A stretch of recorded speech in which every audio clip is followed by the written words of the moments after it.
А мы вам покажем, что с Ольгой Александровной-то происходит.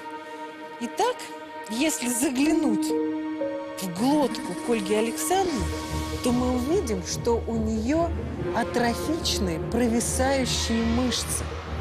К великому сожалению, мышцы провисают, поэтому, когда воздух начинает проходить через эти мышцы, видите, они вибрируют, и вы слышите невыносимый храп.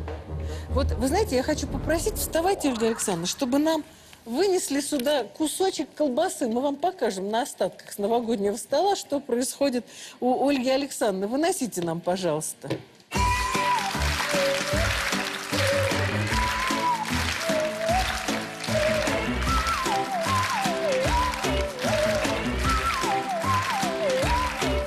Вот смотрите, это вот когда мы рот открываем, мы видим провисающий сверху язычок мягкого неба. Вообще он должен быть маленьким.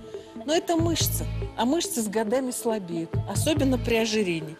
И у вас этот язычок мягкого неба провисает до самого низа.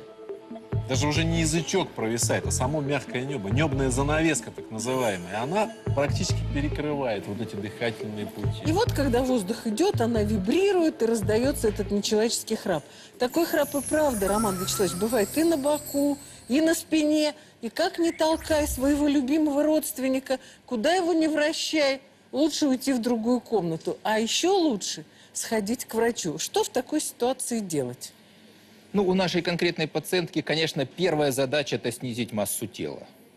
Вторая задача, как ни парадоксально, не надо сразу вмешиваться на язычке. Нужно сначала уточнить степень тяжести состояния.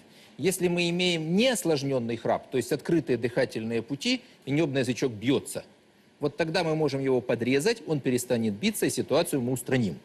То есть можно прийти к хирургу. Хирург делает вот такую операцию, Дмитрий Николаевич. Давайте, я держу.